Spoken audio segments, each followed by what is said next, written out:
BJP ने शिवराज सिंह चौहान को किया किनारे। टिकट वितरण में शिवराज की सिफारिश को नहीं मिल रहा महत्व।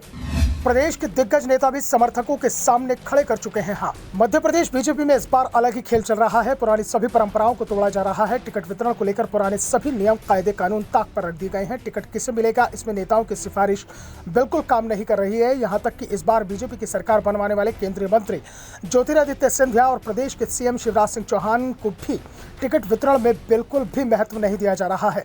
कमाल की बात तो यह है कि अभी तक बीजेपी ने राज्य चुनाव समिति ही नहीं बनाई है, इसलिए चुनाव समिति में संभावित उम्मीदवारों को लेकर मंथन भी नहीं हुआ।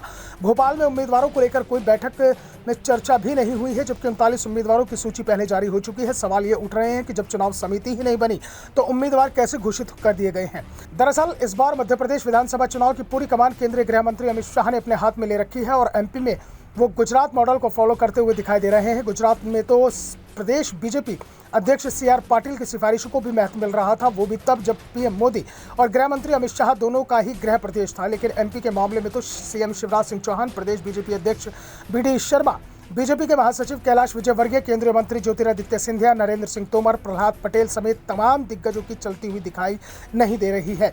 पार्टी के दिग्गज नेता तो समर्थकों के सामने खुलकर कह रहे हैं कि टिकट के मामले में उनकी सिफारिश नहीं चल रही है, सब कुछ केंद्र स्तर पर तय हो रहा है, इसलिए जिसको भी टिकट मिलना है उसके साथ चुनाव प्रचार में जुटना होगा। प्रदेश बीजेपी नेताओं को जिस तरह से किनारे कर दिया गया है, उससे वर्तमान विधायक भी हैरान दिखाई दे रहे हैं। उन्हें अपना टिकट मुश्किल में दिख रहा है, क्योंकि उन्हें पता ही नहीं चल रहा है कि उनको टिकट मिलेगा या कट जाएगा। टिकट के संभावित दावेदारों में भी नाम चल रहा है कि नहीं चल रहा है। अगर गुजरात मॉडल लागू हो रहा है तो फिर 40 से ज्यादा विधायकों के टिकट कट सकते हैं, जिससे पार्टी विधायकों में चिंता दिखाई दे रही है। कई विधायक तो दूसरे दलों से अभी से सेटिंग करने में जुट गए हैं, जिससे अंतिम समय पर अगर पार्टी टिकट काटे तो दूसरे दल की उम्मीदवारी आसानी से मिल सके। और फिलहाल इस बार अधिकांश नेताओं के निशाने पर आप, BSP और सपा है।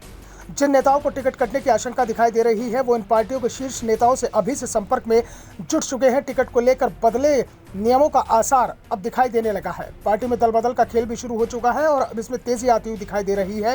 राज्य के पूर्व मुख्यमंत्री कैलाश जोशी के बेटे पूर्व मंत्री दीपक जोशी पहले ही कांग्रेस में जा चुके हैं। बीजेपी नेता भंवर सिंह शेखावत और शिवपुरी के कोलारस से विधायक वीरेंद्र रघुवंशी ने भी कांग्रेस का दामन थाम लिया है। पूर्व मंत्री नारायण कुशवाहा और अनूप मिश्रा ओहापोह की स्थिति में है। दूसरे कई नेता भी अगली सूची का इंतजार कर रहे हैं। अक्सर विवादों में रहने वाले नारायण त्रिपाठी के मुख्यमंत्री शिवराज सिंह चौहान और कांग्रेस नेता कमलनाथ का एक साथ ही एक पोस्टर में आभार जताने का मामला भी चर्चा में है। राज्य की जन आशीर्वाद यात्रा में भी गुटबाजी दिखाई दे रही है। पार्टी के 2 वरिष्ठ नेता पूर्व CM उमा भारती और पूर्व लोकसभा अध्यक्ष सुमित्रा महाजन को इस यात्रा का न्योता तक नहीं दिया गया, जिससे वो नाराज है। नाराजगी और भी कई नेताओं के अंदर दिखाई दे रही है, लेकिन अभी बीजेपी के उम्मीदवारों की दूसरी सूची का इंतजार किया जा रहा है।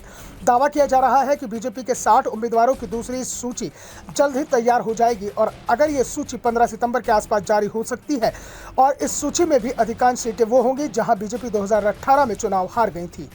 Bureau report, the Dhakad news.